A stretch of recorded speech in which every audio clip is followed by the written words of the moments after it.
Heavenly Father. Move through our hearts and move through our minds, Heavenly Father. As we gather here today, Heavenly Father, in the middle of the week, even after a long day, Heavenly Father, we still come to give you the praise. Yes, thank you, Lord. We still come to give you the glory. We still come to say thank you, Lord. And so we ask, Heavenly Father, you will just move us today, Heavenly Father. And I ask, Heavenly Father, you will just empty me of me and just fill me up with your spirit. Yes, yes. As we give you all the glory and all the praise. In Jesus' name, amen. Amen, amen. Amen. So this month, I was given the theme of I am. And so today, I want to speak to you out of the book of John, chapter 10, verse 11. Today, I'm going to be speaking to you from the verse, I am the good shepherd. That's right, that's right. And it reads as thus: I am the good shepherd. The good shepherd lays down his life for the sheep. Yes, yes. You see, it was at this point where Jesus was talking to the Pharisees, letting them know who he was. See, he was surrounded by people. Half of the people was there because they wanted to know who he was because they actually believed in him. While there was another half of the people that was there who actually was asking who he was because they questioned him. That's right, that's right. You know, they questioned his worth.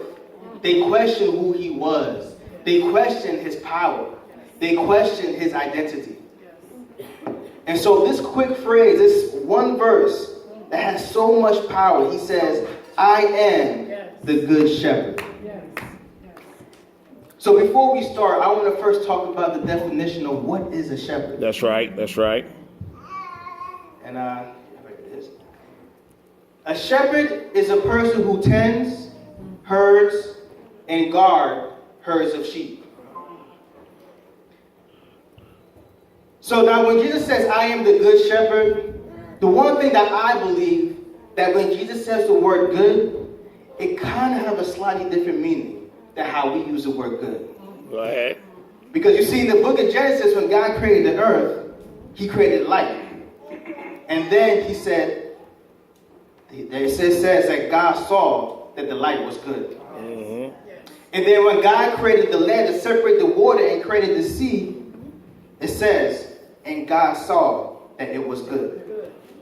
So when God says something is good, he is saying that it is complete. All right, all right. He is saying that it is absolute. Yes, yes, he yes. He is saying that it is great. Yes, yes. So when I hear Jesus saying, I am the good shepherd, all right, I'm often hearing, I am the great shepherd. Yes. I am the absolute shepherd. Yes, yes. I am the complete shepherd. Yes.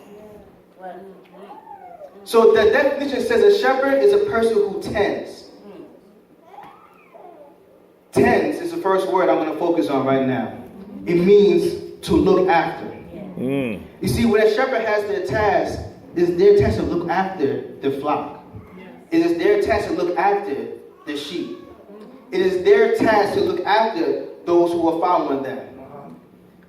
You see, what I like about this verse too, I'm going to paraphrase it, but right after this, it talks about how the verse goes on to speak about the hired hand. And it says that the hired hand is not the shepherd.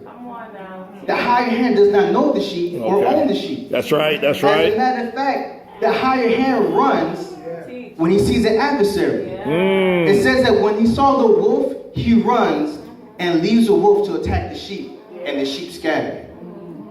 You see, if Jesus says that he is a good shepherd, now that also means that there is a bad shepherd. All right, all right. You see, the hired hand is only there because he was hired. See, he's only there to get his paycheck. All right, all right. See, he may look like the shepherd. He may act like the shepherd. See, he may seem like he's leading you somewhere. But he's only there for his own personal gain. That's right, that's right, that's right. Say so. See, you don't really care about me. See, you look like you do, but you only worry about your own well-being. Yes, yes. The second you seen the wolf, you left me. Because at that point, there was nothing more that I could do for you. See, we know that type. Exactly what I'm talking about. See, you was around when you needed my help for your financial problems. But when I didn't have any money, you was nowhere to be seen. That's right. That's right. That's right. See, you was around when you needed me to help because you had a broken heart. But when I got depressed, I couldn't get in contact with you. That's right. That's right. See, you was around when you needed prayer. But when I needed prayer, you was nowhere to be found. That's right. Say so. You see, sometimes as Christians, I know we try to be nice. We have these hired hands in our life, and we don't want to push them away. Wow. You know, we don't want to push them to the side because we worried about how that will make us look. Right. We worried about how we will feel, how turning our back to them. But you see, sometimes we gotta look at them and say, enough is enough. That's right. That's right. I'm sorry, brother, but you have to go. Yeah. See, God has a place for me, and I can't get there with you hanging around. See, now when you're ready for him, then I come back and help you. But until then, I have to be somewhere. That's right. See, my shepherd is leading me somewhere where you can't follow. See, I can't get there with your gossiping. I can't get there with your greed. Say so. I can't get there with your hatred. So you can keep all that. I don't need it. My good shepherd, he tends to my needs. He gives me everything that I ever need, everything I ever want, both physically and spiritually. See, when you're bringing darkness, he's bringing me light. There you go. See, when you're bringing me down, he's lifting me up. See, when you're causing me to go in circles, he's giving me direction. Yes. When you're trying to take me down with the ship, he's walking on water. Woo. So I know what I need to be. That's right. That's right. And I know who it is I need to follow. There you go. The second word, it says a shepherd is a person who herds. Now, many of you may know that the shepherd holds on to a staff. Now, this staff is used to guide the sheep. The staff is always lifted high in the air so that when the sheep gets distracted or just choose to stray away off the path, they can use the staff to catch their attention. They can use that staff as guidance. You see, we've all been there, even me. When we stray off the path, that's right. we get distracted. Yes. Well, let's just be honest. Sometimes you just don't feel like being on the path anymore. All right, all right. You know? Be honest. We all get there. Yeah. Sometimes I don't feel like coming to church. You know, sometimes I don't feel like going where God wants us to go. Yes. And so we stray. You see, we think we could go out on our own. But you see, when you're no longer with the flock, that also means you are vulnerable to predators. There you go. 1 Peter chapter 5, verse 8. The New Living Translation reads, "Stay alert. Watch out for your great enemy, the devil. He prowls around like a roaring lion, looking for someone to devour." You see, when you decide to step out on your own, that is when the enemy will attack. Yes. It said that the devil prowls around like a roaring lion, which means he is waiting for his opportunity. So you have to understand the devil will wait and wait and wait because he knows he cannot get next to the good shepherd. He knows that he can't even come into his presence. So he has to sit back and wait. And even then, he can only do what he is allowed to do. That's right. That's right. Thank God that he only allows the devil to do what he's allowed to do. Yes. So that day when you got into a car accident and that other car totaled your car, that was only because it wasn't allowed to take your life. Amen. I say so.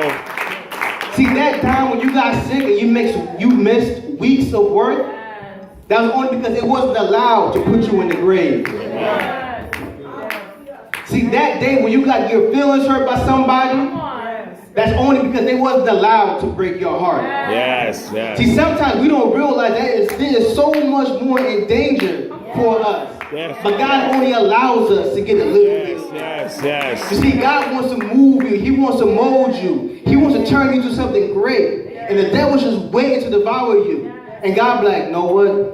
I just allow you to nibble a little bit. See, I'll allow you to get your taste. See, I'll allow you to stick your toe into the water. But that's only because I know that there's something greater in store for my children. That's right, teach. Because I know there's something greater in store for my sheep. So I know that no matter what it is that you may try to do, that they will prevail, that they will move forward, that they will keep going, and there's nothing you can do to stop it. So go on. I would allow you to try to do something. I would allow you to step forward. I would allow you to move into their path. I want you to know this is only temporary. And my God is a constant God. The devil has been moved away. As soon as he says, I'm ready to step in, it is my turn. yes, yes, yes. Preach. Yes. Thank you, God. You see, because when we look back on Job, even though Job stayed on the path, the devil could not wait to torment him. But still, he could only do what he was allowed to do. And so, just like he did to Job, the devil will try to block our view of the shepherd's staff. He'll surround you with darkness, the darkness of sin. He'll try to put you so deep down under in depression and all your guilt that you will believe that the staff was no longer visible. But thank God for his staff. Yes, thank God, thank God. Thank God that it only took one time and one time only. That my good shepherd, on one particular day, he raised his staff. Higher than all obstacles and storms that may come my way. And see, his staff was shaped like a cross. And all that cross was a sacrifice that we was not worthy of. And from that sacrifice came the blood that washed away everything that came against us. And that same blood is shine brighter than any darkness that may come our way. So that all authority and all power will be in the name of my good shepherd. Yes, yes. And that name is Jesus. Yes. See, the shepherd's staff also has a hook on it. Yes, yes. Teach, teach. And God, and we know that some of us, we need that hook. I know, I'm not even gonna lie. God used that hook on me so many times in my life. You see, what happened is if a sheep gets out of hand, gets out of hand's reach, the shepherd, he'll use his staff and he'll yank that sheep back into place. Another sheep gets out of hand, he'll use his staff and he'll yank that sheep back into place. See, that's the physical hook. My shepherd has a spiritual hook. All right, all right. Thank God for the power of his spiritual hook.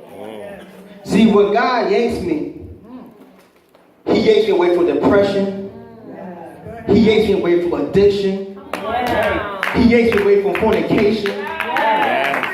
He yanks me away from darkness. He yanks me away from heartache. He even yanks me away from myself. Yes. Because sometimes we can be our biggest enemy. Yes, yes. Our ego, our personality, our own self-conscious. And Lord knows we got some big egos sometimes. So thank God that my good shepherd, he guides. The next part of the definition says, a shepherd is a person who guards his herds of sheep. See, the shepherd protects his flock. He's not there just to lead. He's not there just to feed you. He's not there just to make you feel good because you're in a group. He is there to also face any dangers that may come to you through your predators and through your environment. That's right. See, the book of Job, chapter 4, verses 10 through 11, says, "The lion may roar and growl, yet the teeth of the great lions are broken. The lion perishes for lack of prey, and the cub of the lions are scattered." You see, you heard in the last verse, I said the lion, he wanders and growls like a roaring lion, the enemy. You see, the great shepherd, he doesn't just chase my enemies away. He makes the devices useless.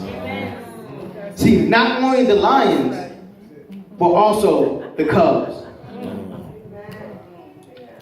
Thank God that there's not even a remnants left There you go. of the enemy on my life. There you go.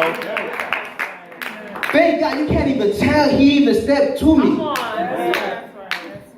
Thank God you can't even tell I just came out of a storm. Thank God you can't even tell that I just came out of fire. Thank God you can't even tell what I've been through. All right, all right. Thank God that my shepherd protects me both spiritually and physically. You see, the devil will approach you with his growl to instill fear. But I was taught a long time that fear is an acronym that stands for false evidence appearing real. Yeah. You see, when you have fear, you get scared just at the sight of the lion. You're too busy listening to the roar instead of facing it head on. But with faith, you will realize that the good shepherd has always made a way for you. That's right, that's right. See, all you have to do is take that first step forward and step out on faith. Stop listening to your fear and start listening to your faith.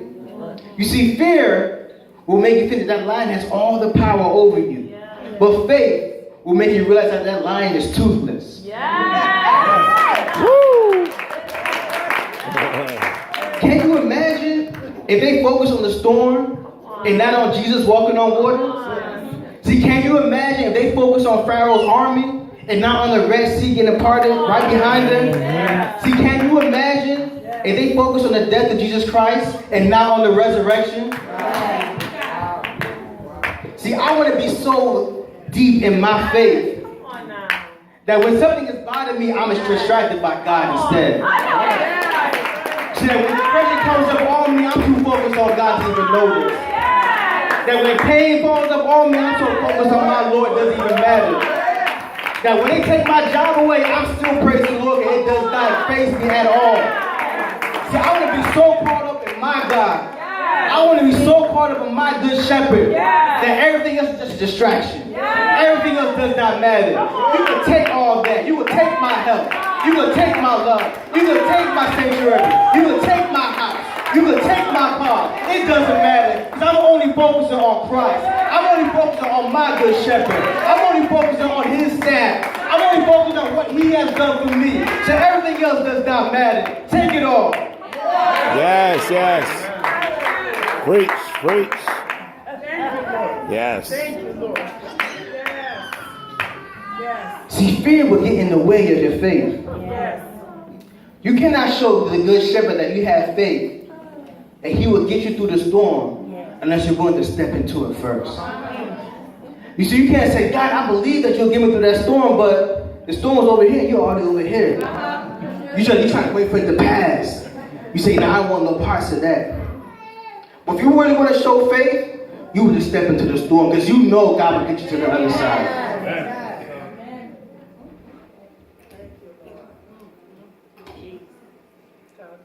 Later on in the chapter of John 10, John chapter 10, verses 14, it reads, I am the good shepherd. I know my sheep, and my sheep know me.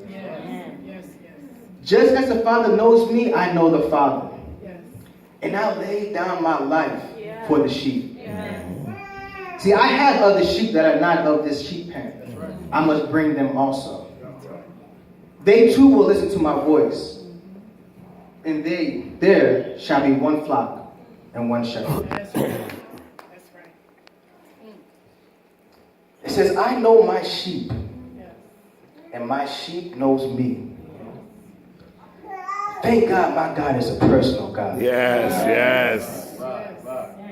Thank God that he knows each and every one of his children. See, thank God that he knows me in my fullness.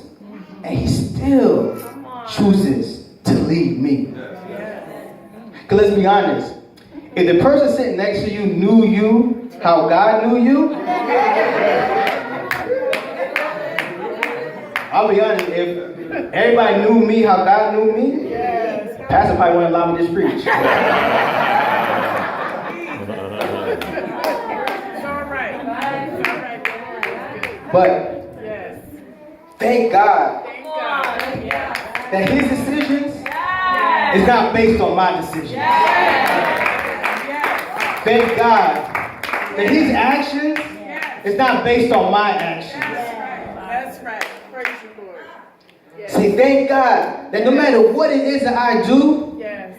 no matter how far I may go, Yes.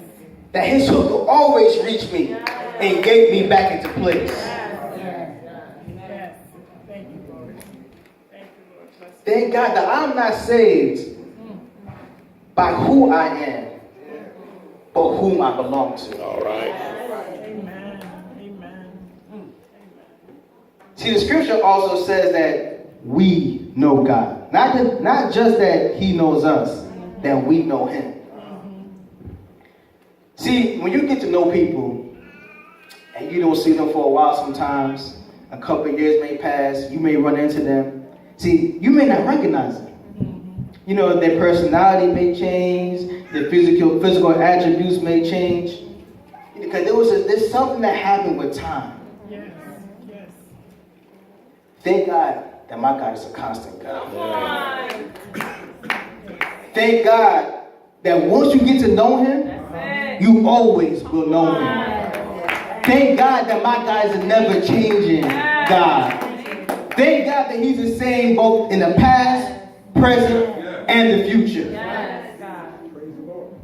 Because once God says that I am, that means he is always I am. See, he is the great I am. You see, when mankind says that I am, it's only temporary. See, I'm a doctor only as long as I can practice medicine. See, I'm an athlete only until I get injured. See, I'm a leader only until I cannot lead anymore.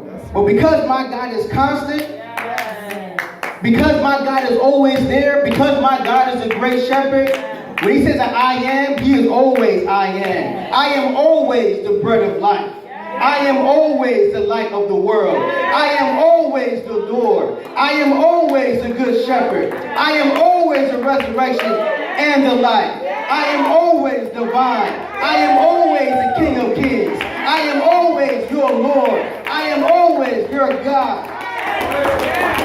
Yes. I am that, and I will always be that, both now and forevermore. So that means that whatever he did back then, that he did it for me now. Whatever he did back then, he could do it today. So when he parted the Red Sea for Moses, he did it for me too.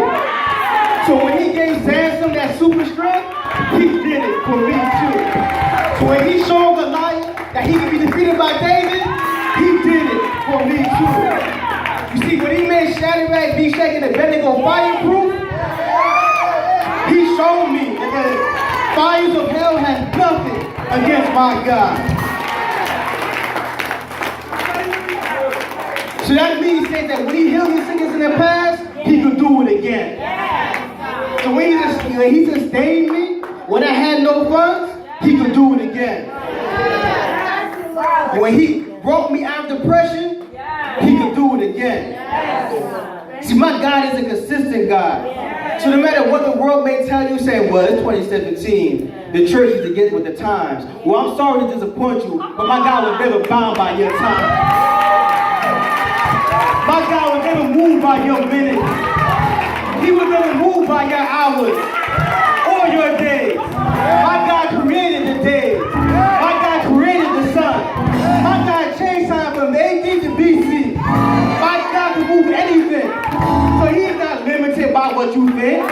He is not limited by what you believe. My God can do anything and all things. But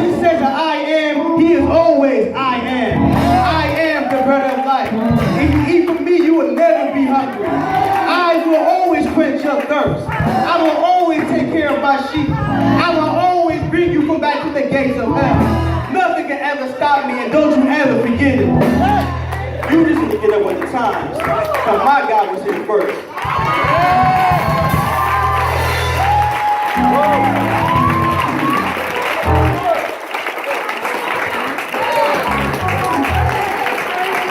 Go ahead, preacher.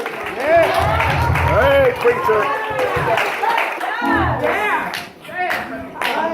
So, saints, I'm going to encourage you today to recognize who your good shepherd is. Yes. To recognize who it is that you follow. See, don't get too caught up on the hired hands. Don't get too caught up on those who may come into your life for the moment, for the season, for the time being. See, they're there for that particular reason. They're there for that one thing, but you know what? Once it's done, they could go. Maybe God has a message for you to plant into their life. They could go. Maybe God wanted you to plant a seed there. They could go. But what God has in store for you, as long as you follow the great shepherd, nothing else can prevail. What God has in store for you will make the world seem like nothing. See, the world will tell you that your main goal is to be the king of the world. But they don't realize how small the world is. And they don't realize how big my heaven is. See, they don't realize how small the world is. And they don't realize how big my God is. See, they don't realize that what God has in store for me cannot be found here on the earth. That what God has in store for me cannot be found here in the world. See, my God is a sustainer. See, he's not just a good shepherd. He's the only shepherd. Amen. So I encourage you today that whenever you get lost, just remember that staff was risen up for you on that day. That staff that came down, that actually went up, but was given the ultimate sacrifice. The blood that was shed for your sins. The sins you did in the past, the sins you're committing now, and even the sins that you're doing in the future. Because like I said, my God was not bound by time. So when he died back then, he died for the sins that you're going to commit tomorrow. So when he died back then, he died for the sins that you don't even know about. But I want you to know that it was already covered by the blood. That you was already covered under his divine insurance. That his life plan was something greater than anything that the world can offer. So we are his children. And so we inherited his divine will. And so on that day, when he died and rose again, his will went into effect. His will says that we are the light of the earth. That his light will always shine to our path. That he will always take care of us. That he will always protect us and shower us with his mercy. See, sometimes we just forget. We leave the flock. We get so caught up in our own personalities and our own things.